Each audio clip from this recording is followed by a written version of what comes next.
And then the arachnoid is not going to be continuous over the entire surface of the brain. The arachnoid is this, tell them what you know about Honeycomb Rock, because it's found in Central Texas. You know what I'm talking about? You see the limestone has all those different holes and stuff in it. It's called a honeycomb-like rock because of differential solution. That he and I, and not in exactly the same place, but we grew up in an area where honeycomb rock, I mean, just as you're walking down a trail, you'll see limestone rock that has big holes and small holes, kind of like Swiss cheese, honeycomb rock. This is kind of the case with the sheep brain.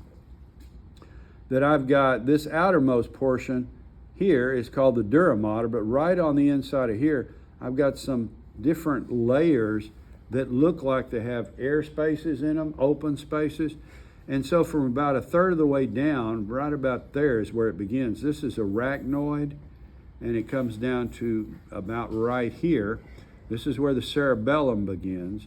And so right in there, this is going to actually extend down from about about 2/3 of the length of this, from about here all the way down into here. But interestingly enough, the arachnoid, while it doesn't cover the entire brain, it does go in between the two cerebral hemispheres. And if you moisten this thing frequently, it'll keep it from drying out, and you can also see the features a lot better.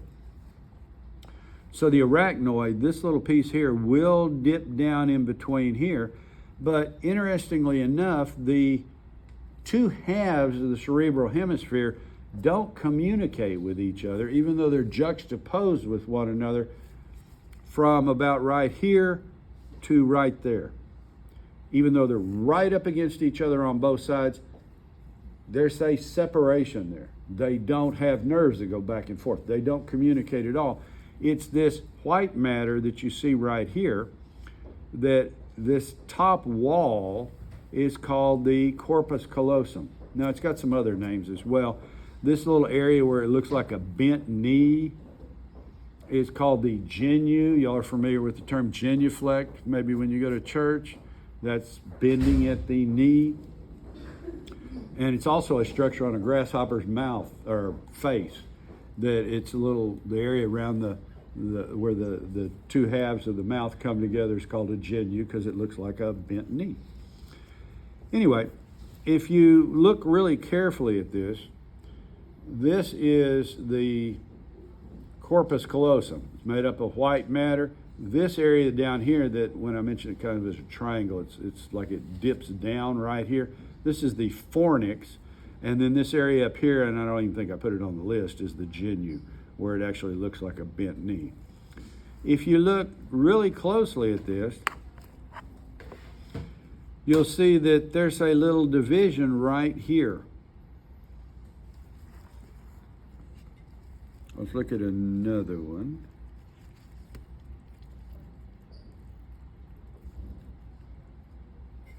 Yeah, this is a good example where you're seeing both halves. This is a lateral ventricle. This is a lateral ventricle. And in between here is going to be a cross wall, and the name escapes me at the moment, and it's an easy name too, and I can't think of it. You can see here, though, that if I take my forceps and I run them just underneath it, you can see my forceps all the way up. And it explains why both halves of this,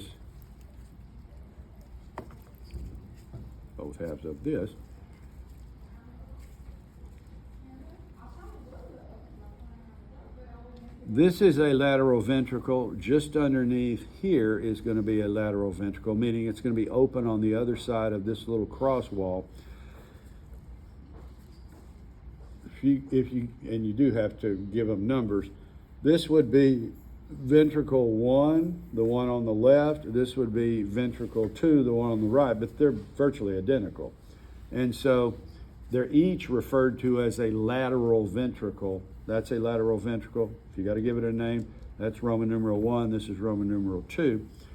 And then there's boy, it's hard to see. It's really, really hard to see, especially if you cut it. This was cut really nicely.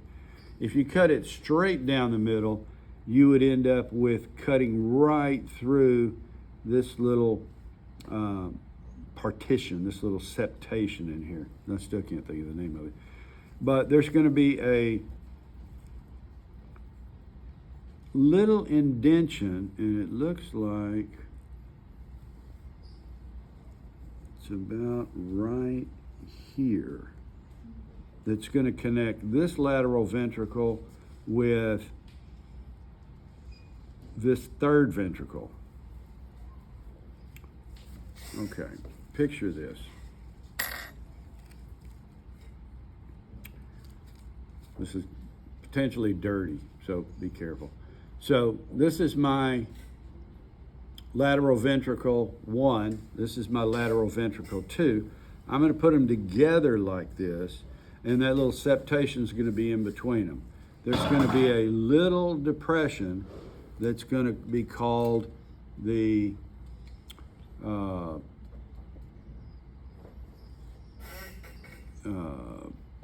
foramen Monro. That's going to go from the lateral ventricle down like this in an oblique angle and join up with my lateral ventricle 1, lateral ventricle 2. Third ventricle is medial, right along the midline. So that's a lateral ventricle. This is a lateral ventricle. This third ventricle is right along the midline here, and it's going to encircle what's called the thalamus. This structure that you see here, look how circular that is and how circular this is. This is the third ventricle. What must this structure look like in 3 dimensions if it shows up as being circular inside the brain? It's going to look like a cylinder, right? And that cylinder, to look like a cylinder right along the midline, is going to have an open space that goes all the way around it. That open space that goes all the way around it is the third ventricle. So I've got first ventricle, second ventricle, and you can see how open this is, and it's just like that on the left side as well. That's a ventricle, that's a ventricle. The third ventricle is right here, and right about here,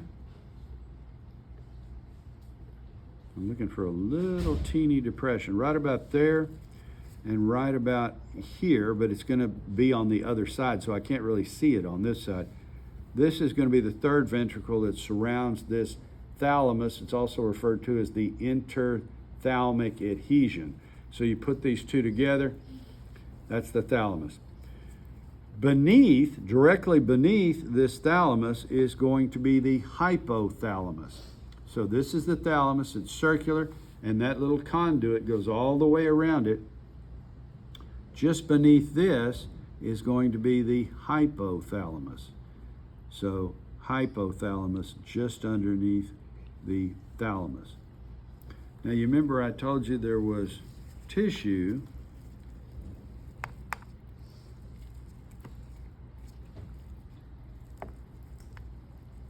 septum pellucidum. How I can't remember that, I can't explain, and how all of a sudden I can remember it, I can't explain either. Septum pellucidum is this cross wall here, and you see it intact right here. So each one of these brains is a little bit different. And over here on this side, I can just see a little indentation right about here that's going to go down here to this third ventricle. This is the pineal gland or pineal body. Here, here, and if you look at what I mentioned to you before, where I told you that down here is going to be an aqueduct of Sylvius. It's going to come from the third ventricle, which is this thalamus, this little tubular structure that you see here, and a little flap of skin that you see right there, that this is going to run underneath. Continues on down here, and comes up into this little notch that's called the fourth ventricle. So the fourth ventricle is here. This is the aqueduct of Sylvius here, goes on up to here. This is the third ventricle that surrounds this thalamus. This is the pineal gland or pineal body.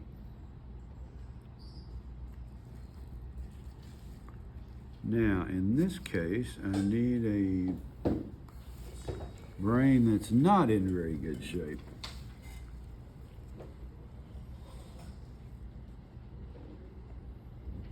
Well, this is perfect.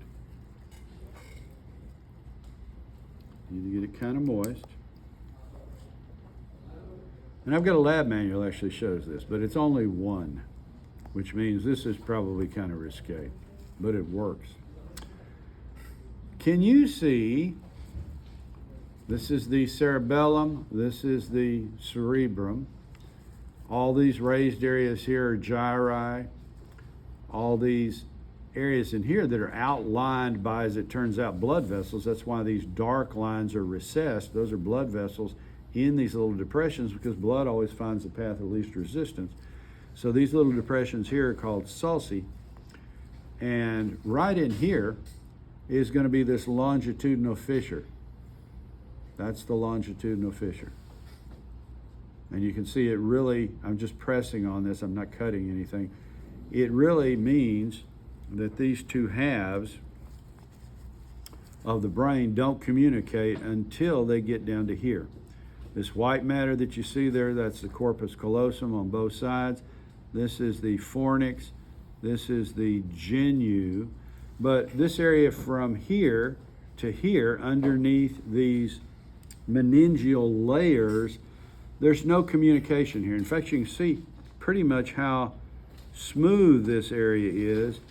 A little bit rough, always right up in here. If I'm trying to separate this using blunt dissection, that would be just putting two halves of your forceps together and pressing through here. Now, you did have to cut through the meningeal layer to get down to this, but if I just press from there on, I can go all the way down, except it always drags right there, and so it helps to put a little scalpel blade just right on here so it doesn't tear it up. There's still not communication going on between the two cerebral hemispheres until you get down to this white matter. That's the corpus callosum, that's the genu, this is the fornix, and then this space in here that goes all the way around this circular structure, which is kind of like a cylinder, that's the third ventricle, and the third ventricle is then going to come on down like this, down in here, and then go to this fourth ventricle right there. Anyway, septum pellucidum is this amount of tissue, little thin layer right along the midline. It separates the two lateral ventricles. It keeps the cerebrospinal fluid from sloshing around back and forth, and that's actually important in all four of the ventricles of the brain, and then continuous with the cerebrospinal fluid in the spinal cord. Oh, yeah. Back to the other thing. So you see this area that's right here that looks a little bit nondescript on most of the brains. It's going to look a little bit more descript. I can see a kind of a color differentiation right here, that this portion down here is a little darker, maybe. Actually, I can't tell anything on that one.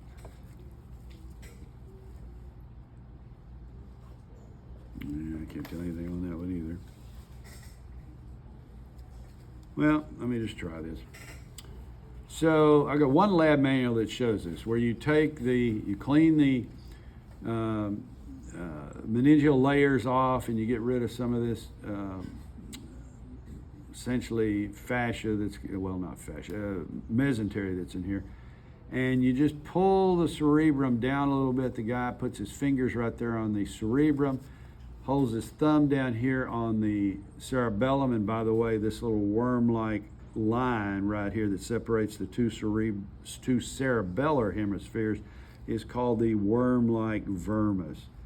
It's this area right there that interdigitates back and forth, and these raised areas in the cerebellum are known as folia. Okay, so he puts his fingers right here and he says, look in here, what do you see? And he's going to tell you that you're going to see butt cheeks. You see butt cheeks? Butt cheeks. In there, butt cheeks. 2 pairs of butt cheeks. You see the butt cheeks? Butt cheeks. See those 2 pair of butt cheeks in there? There's 1 pair on the top, 1 pair on the bottom. Butt cheeks. You just nod your head, or you actually see them? No, I see it, trust me. Okay, you see a pair up there and you see a pair down there. Yeah? Butt cheeks.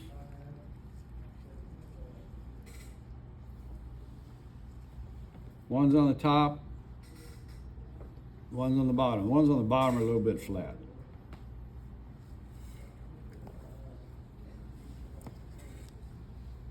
Sheep have what's called a corpora quadrigemini. Corpora is talking about body. Quadrigemini, 4 gemini. 4 cheeks. 4 butt cheeks. Human beings have a corpora bigemini. Sheep, top 2 butt cheeks are called superior colliculi. Bottom 2, inferior colliculi.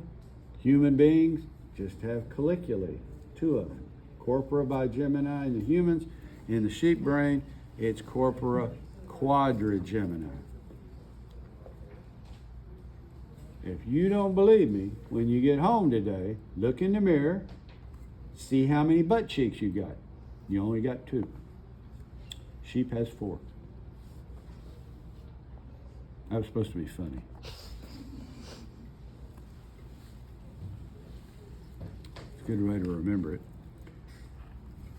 So, when you look at it in cross section, this is the superior colliculus, this is the inferior colliculus. Like I told you, the one on the bottom is kind of flattened, and usually they're a little bit different color. This side is a little bit better in terms of coloration. This larger one up here is the superior colliculus, that's the inferior colliculus. And so it really is a different structure in the brain, whereas they have 4 colliculi, 2 superior and 2 inferior. Human beings just have 2 colliculi, the corpora bigemini. Each side is a colliculus. This white matter that you see in here, this is the arbor vitae. That's on the inside of the cerebellum. Arbor vitae is the tree of life. The white matter is surrounded by the gray matter in the cerebellum. We said this is the pineal gland or pineal body. If you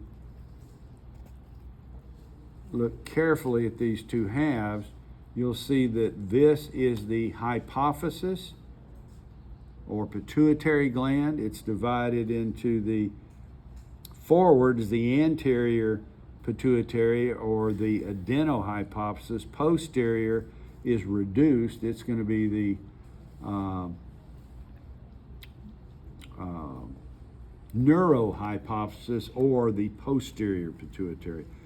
By far and away, most of the pituitary hormones are going to come from the adenohypophysis or the anterior pituitary. And one of the things that we've learned since I was going to school is that we used to think that, in fact, you'll see this in older textbooks, they'll call the pituitary gland the master gland of the body. It's still important. But it turns out that a lot of the stuff that we thought the pituitary gland was doing is actually being done by the hypothalamus. That the hypothalamus is really important in terms of maintaining water composition, fluid composition in the body. And so it does a lot of stuff that we didn't think it did. Okay, let's do the cranial nerves. And you're just going to have to trust me if you don't have a copy of the handout. But anybody see anything I left out? I'm going to pick up some of it. This is the inferior aspect of the sheep brain. This area from there to there, this is an olfactory bulb. If y'all need to stand up and come over here and look at this, you might want to. This is an olfactory bulb on either side. The olfactory tract is this lighter area. You can see the nerve actually coming up here. So this is the tract of the nerve, and it comes up and joins the bulb. So if you take the olfactory bulb plus this olfactory tract, you have cranial nerve number 1. And that's true on both sides. This is the optic nerve. This is cranial nerve number 2. And this place in the middle, which is a little bit boogered up, is the place right in the center here where crossing over occurs, where this nerve that's is coming from your left eye, and it's true of the sheep as well, it's going to come across and it's going to join into the right side of the brain. And so this forms an X. Anytime you see an X-shaped structure, whether you're talking about chromosomes or whether you're talking about nerves, we called, when y'all were taking Biology 1001 or when you were learning about basic biology mechanisms, you probably remember there was a structure called a chiasmata, wherein 2 chromosomes, their little legs lap over one another. It creates an X-like structure. That's called a chiasmata, where crossing over occurs. Well, here you've got an X-shaped structure where this cranial nerve crosses over. And so this is going to the right eye. This is coming across to the left side of the brain. Left eye coming across to the right side of the brain. And this is actually where it joins in. So in both cases, the olfactory nerve and the optic nerve aren't right along the midline of the brain stem itself. They're a little bit lateral. This really is going to join in to the brain over here and over here. And when I was talking about learning the structures, this area from here to here on either side, here to here, this is referred to as a cerebral peduncle. And so where this is joining in, where cranial nerve number 2, the optic nerve is joining into the brain on either side, is right here on this cerebral peduncle. These cranial nerves are going to come off in order. This is cranial nerve 1, this is cranial nerve 2, this is optic nerve, this is actually the optic bulb, and the optic tract would come down here of cranial nerve number 1. And so this is lateral to that midline. And then this place where these 2 nerves cross, this is going to be called the optic chiasm. Chiasm, chiasmata, X-shaped structure. And so where this crosses over, right in the center, if I put a pin on that, we're going to call that the optic chiasm. And then this area that kind of dips down here, this is the mammillary body. The mammillary body is going to have a stalk right here. That's called the infundibulum. You can't see it on this brain because it's been pulled off when they took this other stuff off. So this was the hypophysis, or the pituitary gland here. This was the optic nerve. Right here is the optic chiasm. And if we clean this up just a little bit more, we would see that there's a stalk right in here. This is the mammillary body. This is the infundibulum. The infundibulum is the stalk that actually goes through this covering that surrounds the pituitary gland and essentially protects it, but it's still encapsulated and prevents it from being directly up against the underside of the brain. So this is in the area where you've got the pituitary here, you got the thalamus here, you got the hypothalamus here, and so it shows you the close connection of the pituitary and the hypothalamus, but it's this stalk that allows communication from the mammillary body through to the pituitary gland.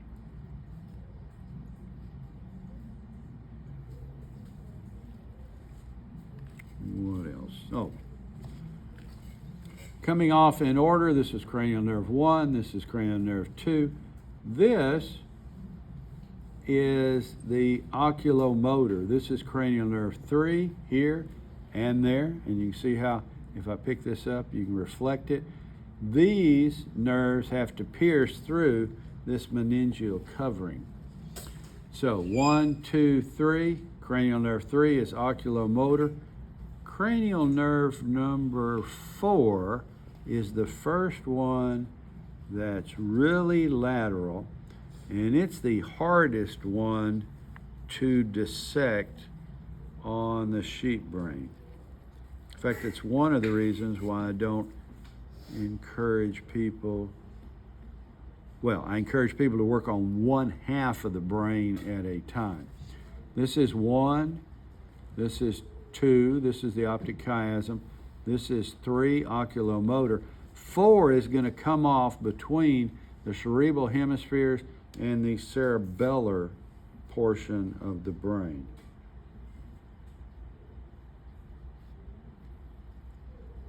It's going to come off right in here, and it's tiny.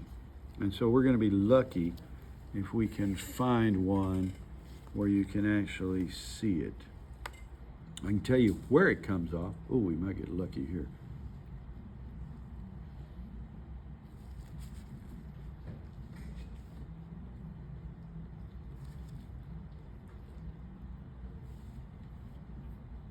Yes.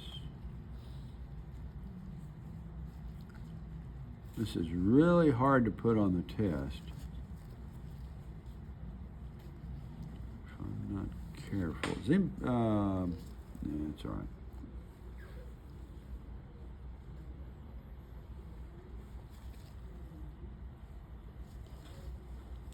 Y'all gonna really have to crowd in to see this. I'm holding this with my thumb, but that structure right there, it's only about as big around as the end of these forceps, and it's coming off between the cerebrum and the cerebellum. That structure, and I can't do anything but show it to you this way. If I put very much pressure on it, it's going to break. That's the trochlear nerve. It comes off right here, in between the cerebrum and the cerebellum.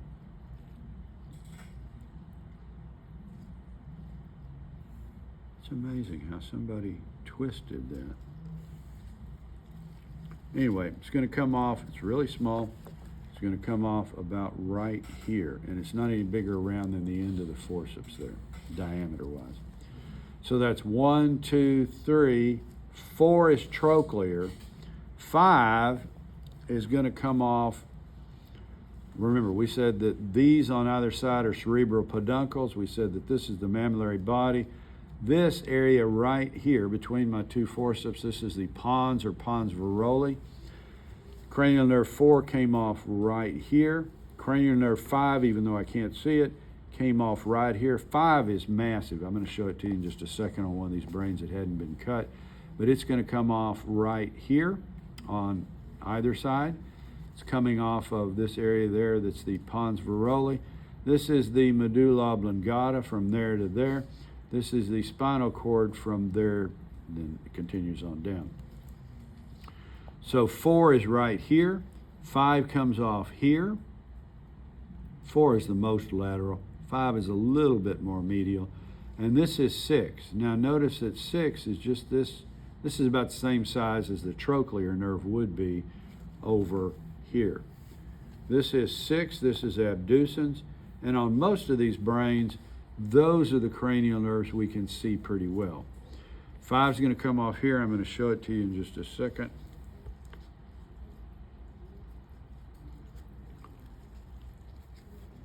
You see this structure that looks almost like muscle? This is cranial nerve number 5, the trigeminal. It's got 3 different branches. It's got a mandibular branch, it's got a maxillary branch, and it's got a ophthalmic branch up here where it bifurcates. Anyway, it's massive. It's pretty good size on you too.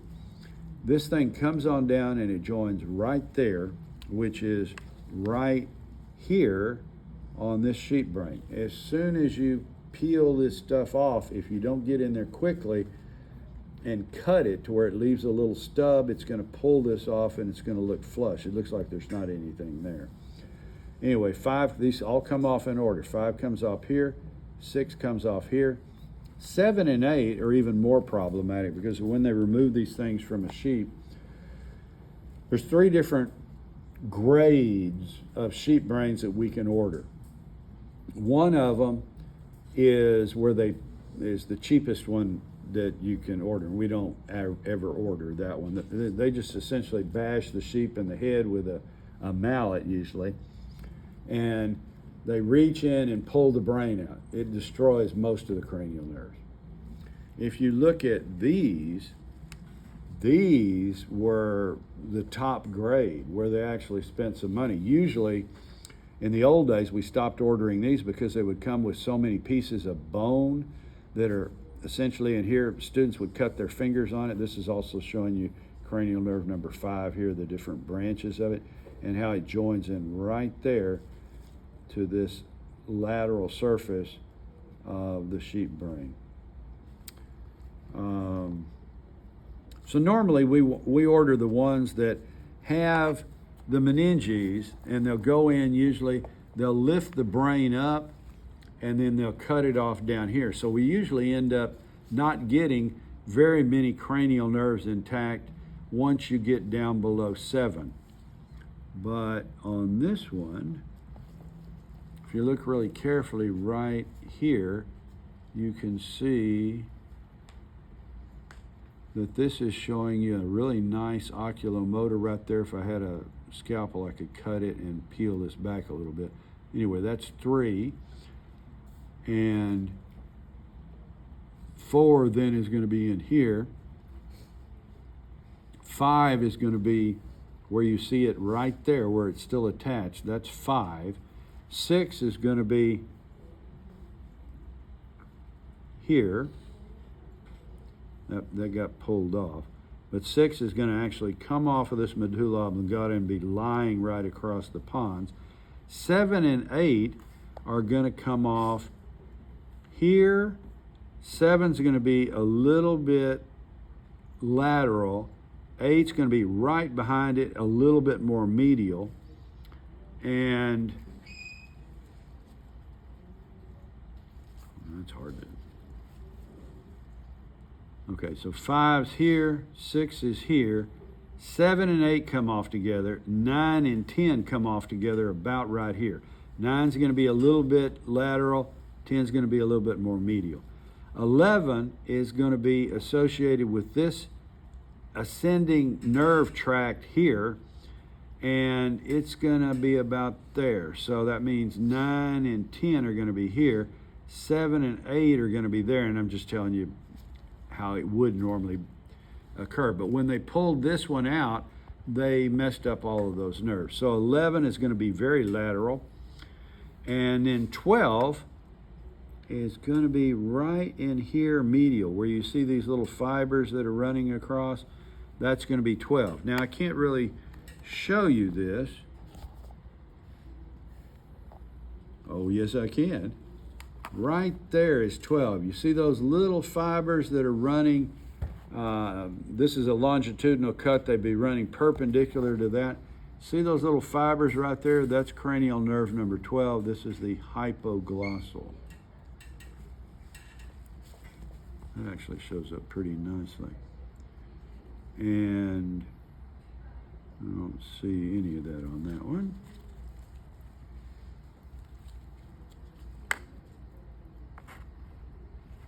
And this one's been...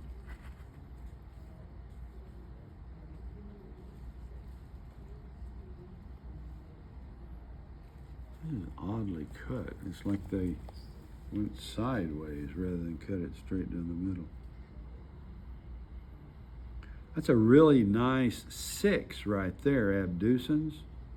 It's coming off of this medulla oblongata, but lying across the pons. And so